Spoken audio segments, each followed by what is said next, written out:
Hello friends, I am Devika Jani from grand વિદ્યાપીઠમાં હું ફરી એકવાર વિડીયો પ્લેટફોર્મ આપનું હાર્દિક સ્વાગત છે વિદ્યાર્થી મિત્રો. આપણે ફરી પાછા ગ્રામરનો ટોપિક પૂર્ણ કરી અને પાઠ ઉપર આવીએ છીએ.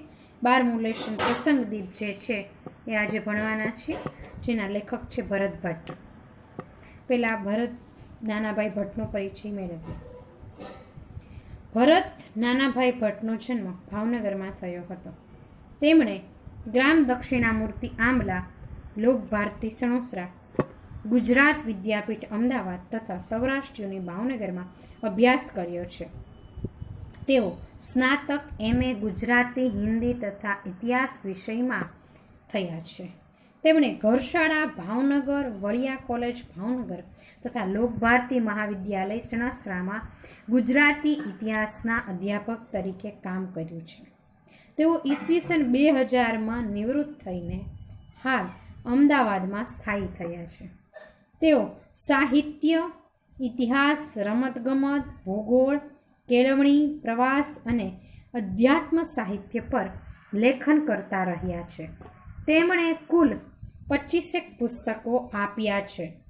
તેમના પુસ્તક આનંદ મંગલ લોકને 2009નો ગુજરાત સાહિત્ય અકાદમીનો પ્રથમ પુરસ્કાર પ્રાપ્ત થયો છે. વિદ્યાર્થીનું માનસ હંમેશા કલ્પનાશીલ હોય છે. એમાંય વિદ્યાર્થીઓનું જૂથ એકત્ર થાય પછી તો પૂછવું જ શું. નીત નવા પ્રશ્ન, કલ્પનાઓ તેમના મનમાં ન જાગે તો જ નવાય.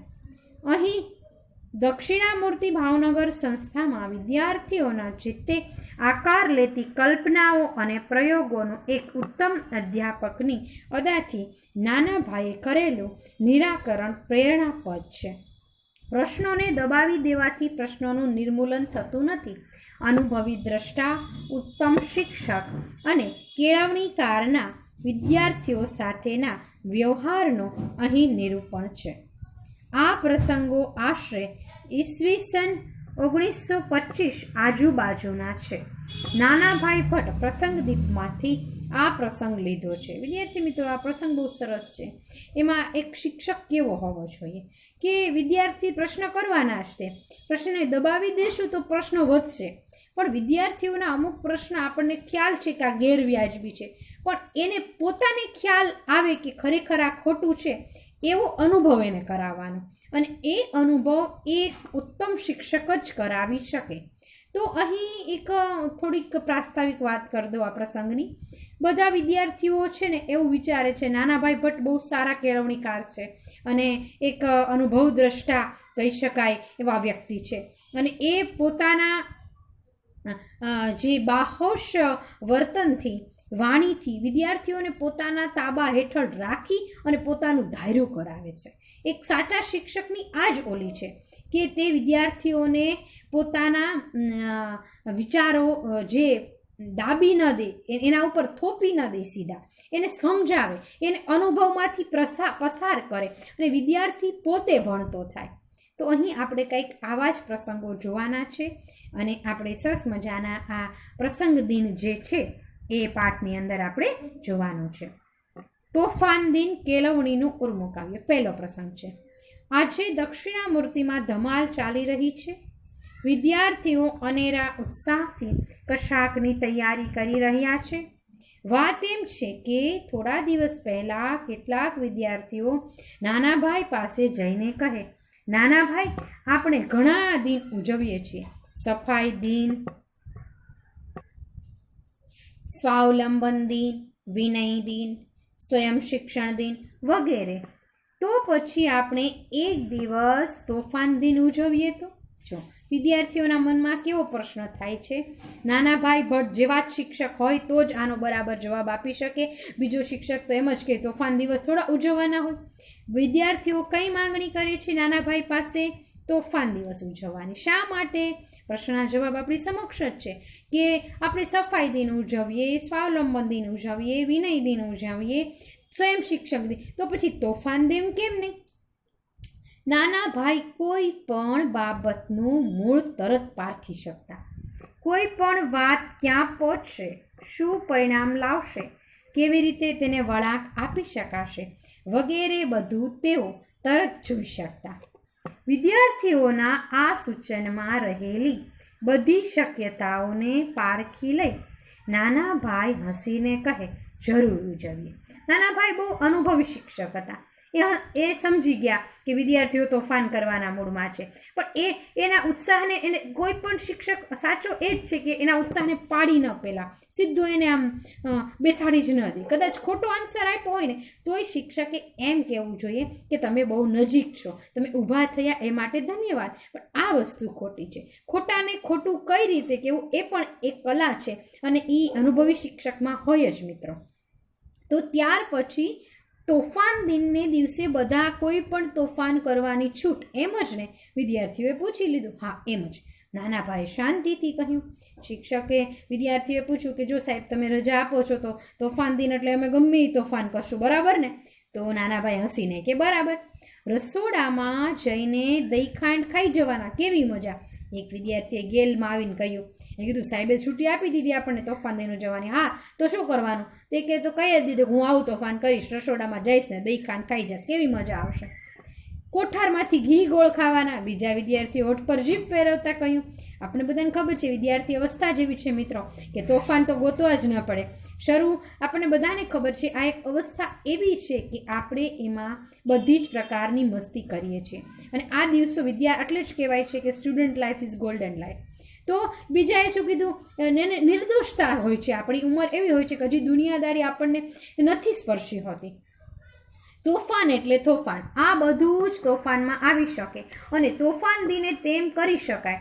નાના ભાઈએ ગાંભીર્ય ધારણ કરીને કહ્યું. છોકરાઓ તો નાના ભાઈની આ સંમતિથી ખુશ થઈ ગયા. પૂછ્યું, નાના ભાઈ તમે તોફાન દિનની તૈયારી કરીએ ને?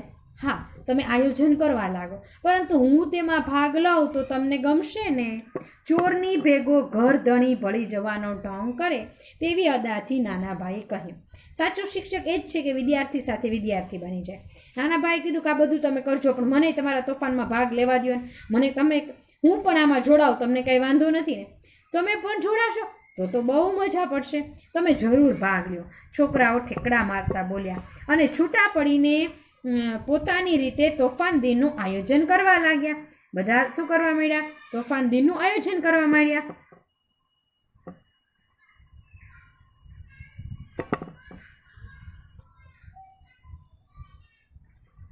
તોફાન દિનનો દિવસ નક્કી થયો અને તેની જાહેરાત થઈ. એ પછી નાના ભાઈએ તોફાન દિનની આગેવાન મંડળીમાં ન હોય તેવા 5-7 વિદ્યાર્થીઓને પોતાની પાસે બોલાવ્યા અને કહ્યું, જુઓ આપણે તોફાન દિન ઉજવવો છે ને તેમાં હું તમને મારી સાથે રાખવા માંગુ છું.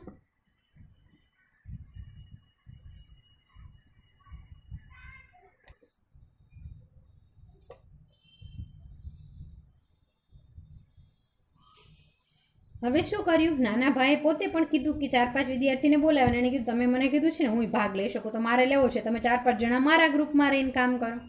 નાના ભાઈ પોતાની સાથે રહેશે અને તોફાન દિનમાં ભાગ લેશે તે જાણીને છોકરાઓ તો રાજી થઈ તાળી પાડવા લાગ્યા. જુઓ, બિલકુલ અવાજ નહીં થવો જોઈએ. આપણા આયોજનની કોઈને ખબર પડશે તો તોફાનમાં મજા નહીં રહે. આપણે બધું ખાનગીમાં અને ચૂપચાપ કરીશું. નાના ભાઈએ સુકાની તરીકે શિસ્તનો પાઠ આપ્યો. બધા એકદમ ડાયા ચૂપ થઈ ગયા. નાના ભાઈ આપણે કેવા તોફાનો કરશું? 1-2 જણાએ ધીરેથી પૂછ્યું. નાના ભાઈ એક કાગળ લઈને આપ્યો. લ્યો કાગળ, બનાવો યાદી. ચલો હું એક તોફાન સૂચવું.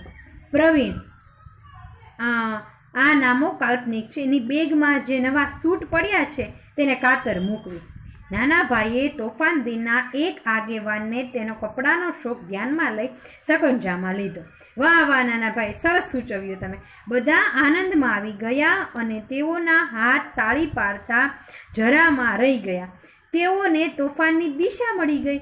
યાદીમાં ઉપરનું લખાણ છે ત્યાં બીજા આગેવાનને સંભાળતા નાના ભાઈ કહે, લખો, ગિરીશની બાબરીમાં રાત્રે કાતર ચલાવી. પટિયાના શોખીન ગિરીશની હાલત કલ્પી સૌ મોં મલકાવે છે. ત્યાં એક વિદ્યાર્થીએ ત્રીજું નામ દઈને કહ્યું, મહેન્દ્રનું ટાંકું તોડી તેમાં કરેલું સુશોભન બગાડી નાખવું. હવે અહીં શું કીધું કે મહેન્દ્રનું ટાંકું, જો કેવા કેવા તોફાન ખુદ નાના ભાઈ સૂચવે છે. તમને મને બેને આશ્ચર્ય થાય કે શિક્ષક તોફાન દિનમાં જોડાય છે, એટલે આપણે એ જોવાનું છે કે કેવી રીતે સમજાવે છે. છેલ્લે એ વિદ્યાર્થીના મોઢે જ કહેશે કે વિદ્યાર્થી પોતે કહેશે કે ના, આવું ઉજવણી ન કરાય. તો એ શું કીધું એણે? ગિરીશની રાત્રે સૂતો હોય ને ત્યારે બાબરી વાળનો બહુ શોખીન છે, એના વાળ કાપી નાખવાના, કપડાનો શોખીન જો એના કપડાં નવા કાતરી નાખવાના. એટલે આવી રીતે બધાનું જેને જે વસ્તુ ગમતી હોય એ વસ્તુને કંઈક નુકસાન પહોંચાડવાનું. જુઓ, હવે તમે સૌ તમારી રીતે યાદી વધારતા જજો અને મને મળતા રહેજો.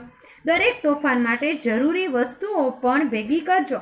અને હા, કોઈને ગંધ સુદ્ધા ન આવી જોઈએ, નહીતર મજા મરી જશે. એક કાબેલ શતરંજ ખેલાડીની અદાથી નાના ભાઈ પોતાની ચાલના પરિણામોના પૂર્વાનુમાન સમજી લઈ જાણે અલિપ્ત થઈ ગયા. એને ખબર હતી કે વિદ્યાર્થીમાં કોઈ વાત છુપી રહી જ નહીં. એને ખ્યાલ હતી કે આ વાત પહોંચી જશે, ગિરીશને ખબર પડી જશે કે મારી બાબરી કપાવાની છે. એટલે એને જાણે કેમ પ્રેરણા મૂકીને જતા રહે એવું એને જે કામ કરવાનું હતું એ કરી નાખ્યું, અને એ તો પછી જતા રહે. કીધું કે આવી રીતે યાદી વધારતા રહેજો. ગયેલા છોકરાઓ કઈ મૂંગા રહી શકે? તરત વાત ફેલાય ને પ્રવીણ, ગિરીશ, મહેન્દ્ર આવ્યા નાના ભાઈ પાસે. નાના ભાઈ, કોઈની બેગમાંથી નવા કપડાં કાઢીને તેને ખાતર મુકાય? નાના ભાઈએ ધાર્યો હતો તેવો જ પ્રશ્ન પ્રવીણે પૂછ્યો. કોઈક એવું તોફાન કરે તો આપણાથી ના કેમ પડાય? નાના ભાઈએ ઠંડે કલેજે કીધું. એને જે જોતું હતું એ જ હવે થવા લાગ્યું. વિદ્યાર્થીઓ બધા દોડી દોડીને આવવા લાગે કે સાહેબ પોતે આવું કહે છે કે મારા કપડાં. પ્રવીણે કીધું મારા નવા કપડાને કાપવાની વાત કરો છો? તો કીધું તમે જ બધાએ કીધું તોફાન દિન ઉજવો છે, તોફાનમાં તો બધું આવી શકે. પણ તો નાના ભાઈ અમને કેટલું બધું નુકસાન જાય. છોકરાએ કીધું તમે કહો છો કે આવું કરાય તો તમને કેટલું બધું નુકસાન જાય. નુકસાન તો જાય જ ને, આ તો તોફાન દિન છે. રસોડામાં પણ ગોળખાંડનું નુકસાન થશે ને. નાના ભાઈ ગંતવ્ય તરફ આગળ વધતા બોલ્યા. હવે એને સમજાવતું કે સંસ્થાને નુકસાન થાય તમને જ થયું કહેવાય. તમે સંસ્થાને જ ખાલી નુકસાન કરવા માંગો છો, તમારી વસ્તુ નથી કરવા માંગતા, એ ખોટું. એને કીધું તમારા કપડાં જો ફાટી જાય તો તમને નુકસાન થાય, તો સંસ્થામાં તમે રસોડામાં જઈને ઘી ગોળનું બગાડ કરશો કે કાંઈ પણ વસ્તુ કરશો તો એમાં નહીં થાય. પણ એ તો સંસ્થાને નુકસાન થયું કહેવાય, જ્યારે આ તો વિદ્યાર્થીઓને નુકસાન જાય. વિદ્યાર્થી ભેદ બતાવવા બોલ્યો, પણ વાક્ય પૂરું કરતા જરા ધીમો પડી ગયો. તો તોફાન દિનમાં માત્ર સંસ્થાને જ નુકસાન થાય એ જ તોફાન આવે એમ ને? નાના ભાઈએ વેધકતાથી પૂછ્યું. જેમ સંસ્થાને નુકસાન થાય તેમ તમને પણ નુકસાન થાય ને મને પણ નુકસાન થાય. તોફાન દિન તો બધાને સરખો જ લાગુ પડે ને? બોલો, એવો તોફાન દિન ઉજવવો છે ને? નાના ભાઈ ઉમેર્યું. નાના ભાઈએ કીધું અત્યાર સુધી નિયમ બધાને સરખો લાગુ પડે, તમે તો એવો નિયમ ઉજવવાનું કહો છો કે માત્ર સંસ્થાને જ નુકસાન થાય. તો આવું કંઈ થોડું ઉજવણી કરવાની હોય? એમાં તો તોફાન દિન ઉજવવો હોય તો મને નુકસાન થાય, તમને નુકસાન થાય.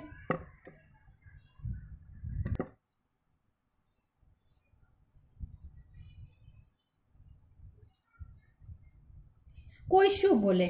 અંદર ગુપસુપ અને હાના થવા લાગ્યા. જુઓ, અહીં અંદર વાદ વિવાદ ન કરો. બધા જ વિદ્યાર્થીઓને ભેગા કરો.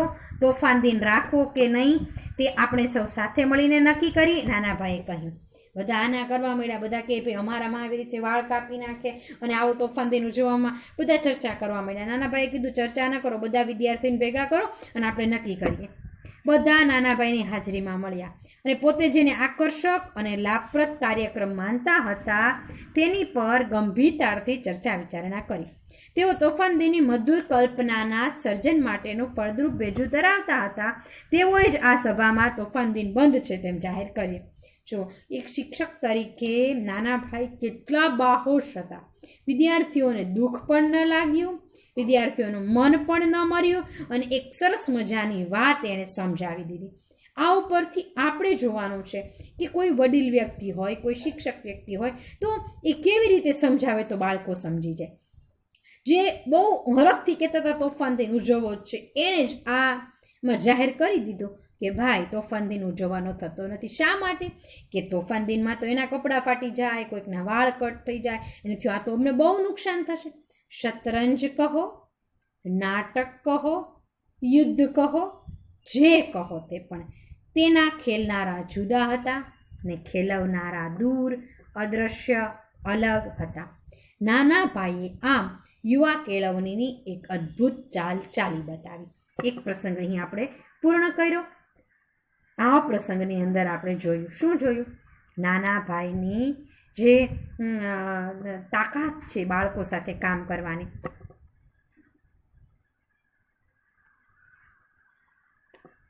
તો અહીં આ પ્રસંગની અંદર આપણે શું યાદ રાખવાનું? તોફાન દિનની ઉજવણી થોડીક શોર્ટમાં હું તમને કહી દઉં. બધા બાળકો ભેગા થાય છે, નાના ભાઈને કહે છે, નાના ભાઈ અમારે તોફાન દિન ઉજવવો છે. નાના ભાઈ ના નથી પાડતા, અંદરથી એને આ ખોટી ઉજવણી લાગે છે, પણ બાળકોનું મન દુભવવા નથી માંગતા. એણે કીધું વાંધો નહીં, હું તમારી સાથે છું. બાળકો તો ખુશ થઈ ગયા કે કેવા સારા સાહેબ છે, આપણી હારે તોફાન દિન ઉજવશે. એને યાદી બનાવી કે જેને કપડાનો શોખ હોય એના કપડાં ફાડી નાખો, જેને વાળનો શોખ હોય એના વાળ કાપી નાખો. એવી રીતે બધાનું જેને જે શોખ હોય બગાડો. આ વાત હવે બધી વિદ્યાર્થીમાં ફેલાઈ ગઈ. બધા દોડતા દોડતા આવ્યા કે નાના ભાઈ આવું થોડું કરે તો અમારે તકલીફ પડે અમને. તો નાના ભાઈએ કીધું તો તમે સંસ્થાને જ ખાલી નુકસાન પહોંચાડવા માંગો છો, તો સંસ્થાને તકલીફ પડે એવી તોફાન દિન થોડો ઉજવવાનો હોય. એ તો તોફાન દિન તો પછી તોફાન દિન, મને નુકસાન થાય ને તમને થાય. પછી વિદ્યાર્થીઓ બધા ભેગા થયા અને બધા વિદ્યાર્થીઓ હરખથી હસીને કીધું કે ના, આવો તોફાન દિન ઉજવાય નહીં. આવી રીતે આ પ્રસંગ દ્વારા આપણને શું શીખવા મળે છે કે નાના ભાઈ બાળકો સાથે કેવી સરસ રીતે શું કામ કરી શકે છે. વિદ્યાર્થીઓ, આપણે વચ્ચે જે પાઠ સ્કીપ કર્યા છે એ આપણે પછી કરવાના છે. હવે આપણો રેગ્યુલર પાછો પાઠનો જે ક્રમ છે એ હવે ચાલશે. વ્યાકરણનો એક ટોપિક જે વચ્ચે તેમને જે સૂચના આપી છે એ પ્રમાણે વ્યાકરણને તમે કવર કરજો. હવે સરસ બારમુલેશનનો પ્રસંગ 1 આજે આપણે કવર કર્યો છે. પ્રસંગ 2 હવે પછીના લેક્ચરમાં કવર કરશું. કાંઈ પણ ક્વેરી હોય તો તમે મને મેસેજથી પણ કોઈ જાણ કરો છો, એટલે હું આન્સર આપું જ છું. બને ત્યાં સુધી લેસન 1-2 વખત રીડ કરો, વિડીયો વ્યવસ્થિત જોવો, તો તમને તકલીફ નહીં પડે. એ રિવિઝન, મહાવરો, લેખન આ બધું સતત શરૂ રહેવું જોઈએ મિત્રો.